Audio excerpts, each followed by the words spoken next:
it lays the predicate and the foundation for the development of a weather satellite that will permit man to determine the world's cloud layer and ultimately to control the weather, and he who controls the weather will control the world. That will permit man to determine the world's cloud layer, and he who controls the weather will control the world.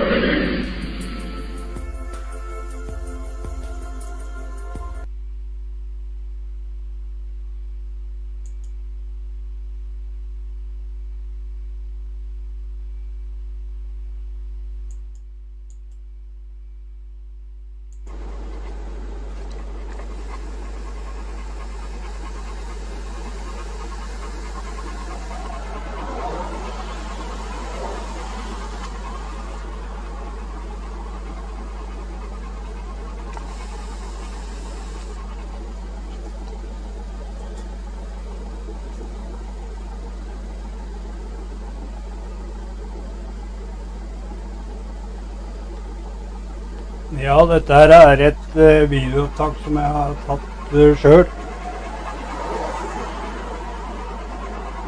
ved Harestuvannet.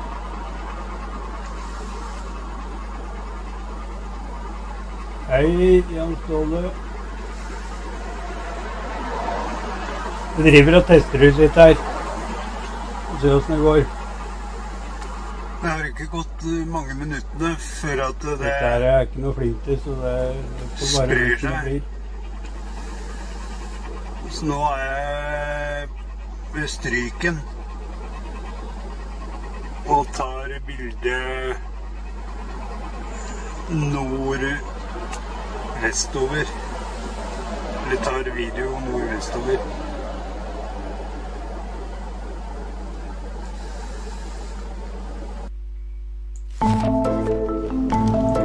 On October 13, 1947, these guys were getting ready to fly into a hurricane.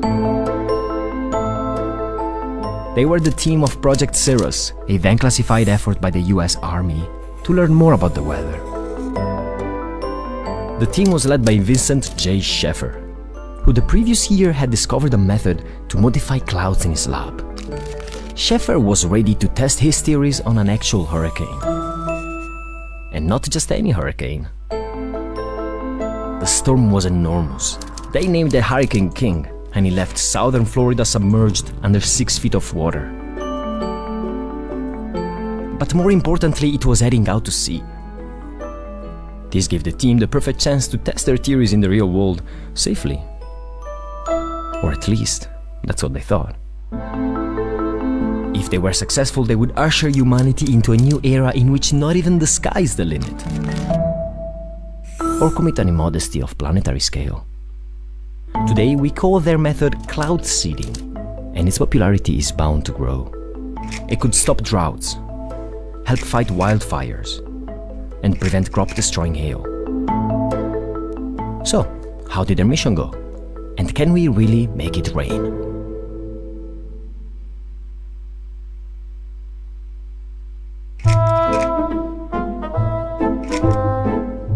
Rain was always crucial to human life. When the rain stops, cities die and societies collapse. It's a story of ancient hubris and sort of trying to do something in a complex geophysical way with very limited techniques. He's James Fleming, a historian who wrote a book about the history of rainmaking. A heroic saga populated by weather warriors, rain wizards, and simply charlatans. One of my favorite images in the book is the medieval hail archers. If the grape harvest was threatened or if the storms were going to ruin something, he would send out his archers and they would fire arrows into the sky. Until recently, farmers in Austria used to shoot consecrated guns at storms in attempt to dispel them. Some guns were loaded with nails, ostensibly to kill the witches riding in the clouds. In their desperation for rain, people turned to religion, wizardry, or theories they didn't really understand. It's a story of ancient hubris your whole and harvest, sort if of you're trying to lose do your something grapes and your whole wine production, It's better to do something than nothing, was sort of the logic. Real demonstration that man was able to alter the course of the weather. Today, the wind has changed.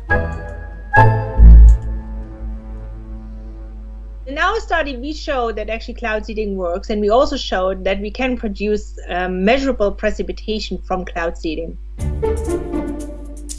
Katja Friedrich is part of the team that for the first time scientifically proved that we can make it rain. And the maximum that we could generate was 136 Olympic-sized swimming pools, and we cloud seeded for 25 minutes. But how does it work? So the basic concept is you have these clouds that have a lot of tiny supercooled liquids. These tiny cloud droplets, they're hovering in the cloud. They're too small for gravity to pull them down, so they're hovering up there. These tiny cloud droplets, they're hovering in the cloud. You can think of them as raindrops on a window. They stick there until a bigger drop absorbs them, and they become so heavy. You can think of them as raindrops on a window. They stick there until a bigger drop absorbs them, and they become so heavy. You can think of them as raindrops on a window. They stick there until a bigger drop absorbs them, and they become so heavy. You can think of them as raindrops on a window. They stick there until a bigger drop absorbs them. Scheffer discovered this effect during a lab experiment in 1946.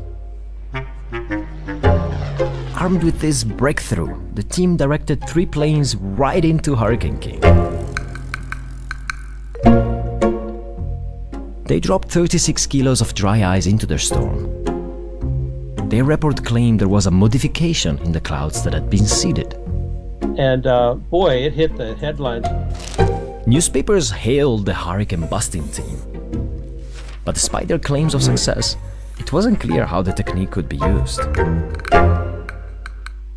Modifying clouds and also even predicting when and where it rains is really complicated. And we all know that, because how many times do we see in the weather forecast it's going to rain and it doesn't rain? Cloud seeding is also very expensive, and it only works if there are already clouds. The problem with cloud seeding is it worth doing? And I always say, it depends on how desperate we are for water. You need to be really desperate. I think the US has done that out of desperation because they know they're running out of water. And many places are desperate enough. The UAE claims to be able to increase its rainfall by up to 35% thanks to cloud seeding. And China has already employed an estimated 35,000 people to seed clouds. But rainmaking comes with its own risks. To seed clouds, especially if you're tinkering with nature, but rainmaking comes with its own risks. After newspapers celebrated the Cirrus team's accomplishments, the hurricane suddenly changed its course and hit Savannah, Georgia. Many blamed the devastation on Scheffer and stressed that they were pretty sore at the Army and Navy for fooling around with the hurricane. One lesson is that we're not in control, although you'd hope to be. The other is that we have too much confidence in our own abilities. Including our ability to sway a hurricane. A retrospective study on Project Cirrus found the previous storms had followed a similar path.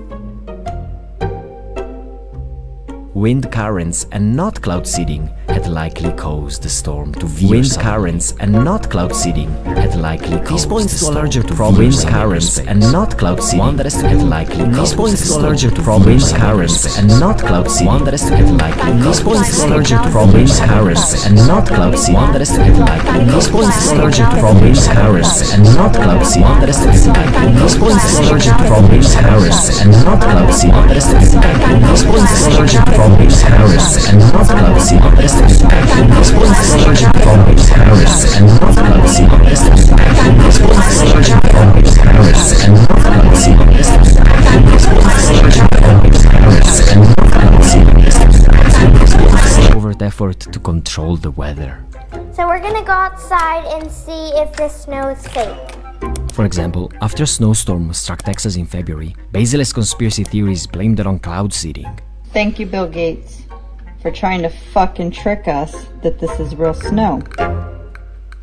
Cloud seeding remains very controversial.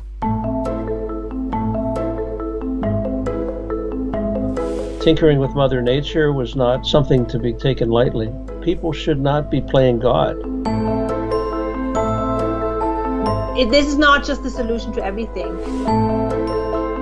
cloud seeding is just one puzzle piece in this really big picture of like a water plan. Rainmaking has long ceased to be the realm of wizards and charlatans. In specific cases, it's already proven to work. Climate change might make larger-scale interventions seem more appealing. But past acts of overconfidence, deception, and recklessness force a question. We have the technology to influence the weather, but do we have the wisdom? It's an appropriately rainy day here in Berlin, and I wanted to leave you with a crazy story about rainmaking. Did you know that the US actually used it as a weapon during the Vietnam War? They were trying to extend the monsoon season to disrupt the Viet Cong's military supply chain. But that's it from us. If you like the video, please like it, subscribe, and stay tuned. We have more videos like these every Friday.